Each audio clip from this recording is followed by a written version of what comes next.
What's up, Quest Teens? I hope you're doing well. We got a very special message for you by Brittany. But first, I want to invite you to our Quest Teens Christmas party happening at both campuses during both services on December 19th. And we want you to invite a friend.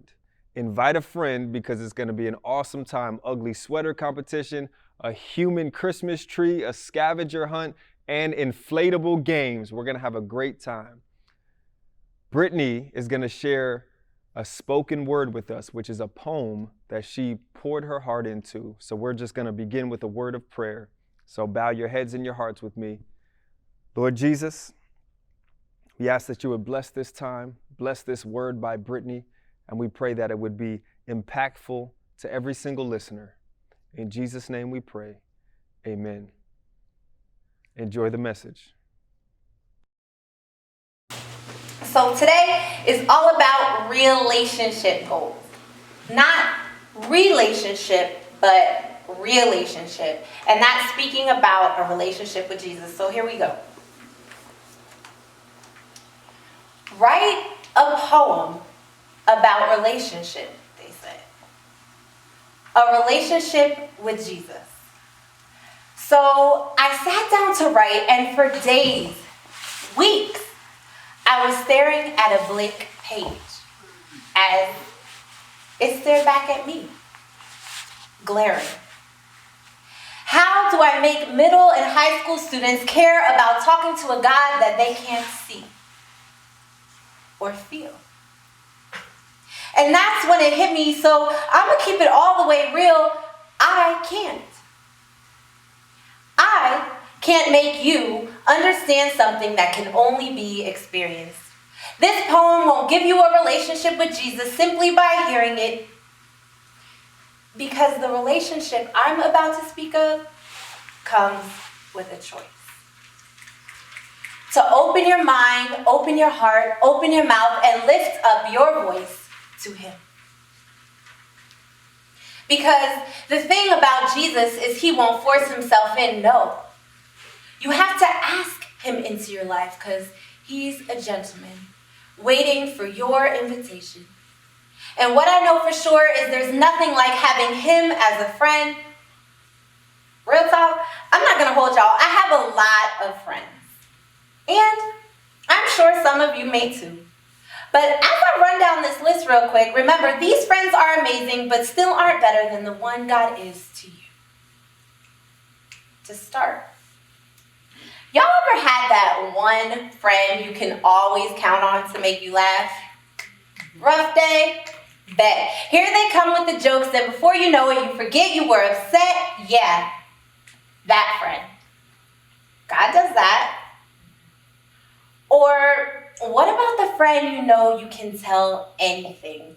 No judgment, just there to hear you. Your struggles, your secrets, you trust them to keep it no matter what you share. They accept you, they listen. You can be yourself when you're with them. Jesus is good like that.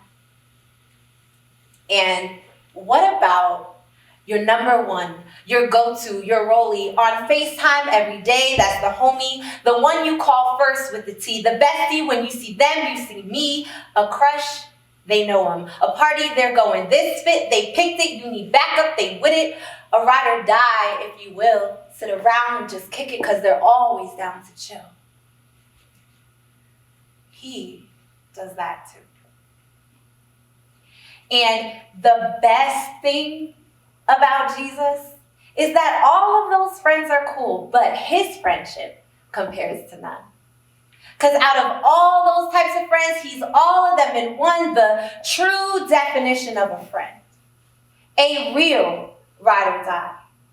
I can't imagine my life without him. I wouldn't even want to try. He proved he'd do anything for me, laid down his life for me, gave his last breath for me, went to hell and back for me, and so why not give him mine?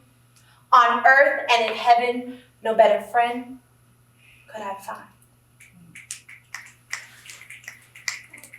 Through depression, he got me. There's no pit too deep to fall, where he doesn't reach out his hand and remind me his blood has covered it all when life is difficult and challenging.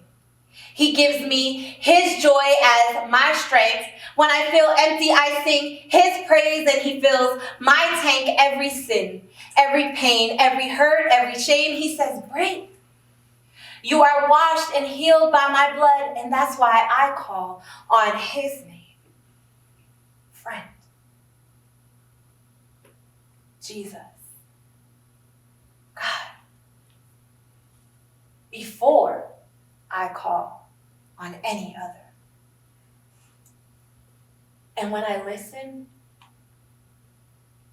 when I stop, when I rest, when I take time to listen, he whispers, "I am beautiful. I am his. I am chosen. I am loved. I am not abandoned. I am not alone. I am not rejected. I'm not judged. And when I am broken,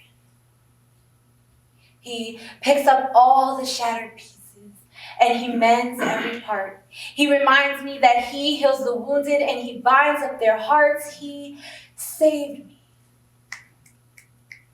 My friend saved me. So imagine my existence without him? Imagine? Nah. I never want to be the friend that has to give his eulogy because I lost him, never thinking about his sacrifice, how he gave his life and what it cost him, all because my relationship with him was dead.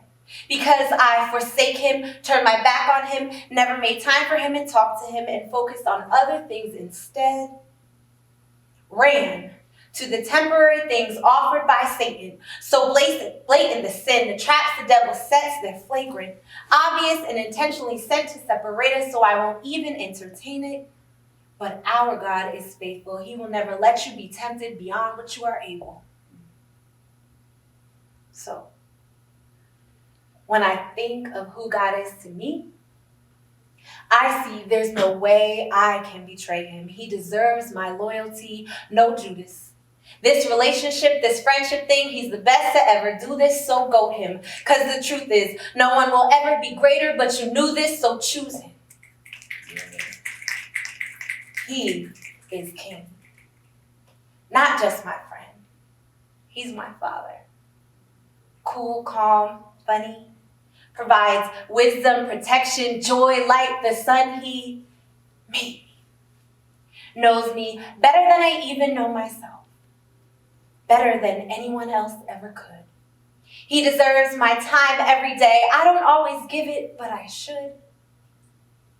Because for you and me, I know he would be waiting. Is waiting. And always patiently. He's a better friend, the greatest friend than any other friend could be. And that's a relationship. Thank you. So, what do we do with all of this? What does all of this mean? I'm going to give you 3 action steps. Just 3. The first is, the more time you spend with Jesus, the stronger your relationship will become. So, by a show of hands, really quick, how many have never talked to someone, didn't spend a lot of time with them, and your relationship still flourished? I didn't really think that was going to be the case, because that's not typically how relationships work. The more time you spend with someone, the better you get to know them. The more time they spend with you, the better they get to know you. You understand each other's hopes, dreams, goals. That's the same thing with Jesus. The more time you spend with him, you know him, he knows you. He tells you your goals, tells you what his dreams for you are, tells you the plans that he has for you. That only happens when you spend time in his presence. The second action step is talk to God throughout the day. A relationship is more than prayer. And this is probably the one that I want to hit the most. Prayer is great. Prayer is everything. And God doesn't need all your these and thous and perfection when you come before him. When I said this fit, they picked it. Every morning I said, God, what you want me to put on today? Or God, this is what I have to do today. What's the plan? How are we doing this?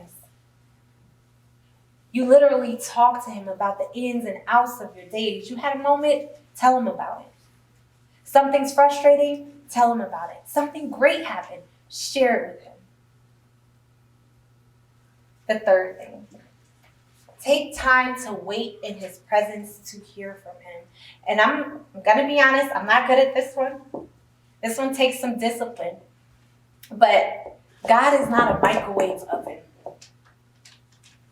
And neither are you guys. You don't just talk to someone, say all you have to say, and then walk away and not wait for them to respond. Do you do that? I didn't think so. So when you talk to God, make sure you wait. Spend time to hear what he has to say in return, and he will speak to you.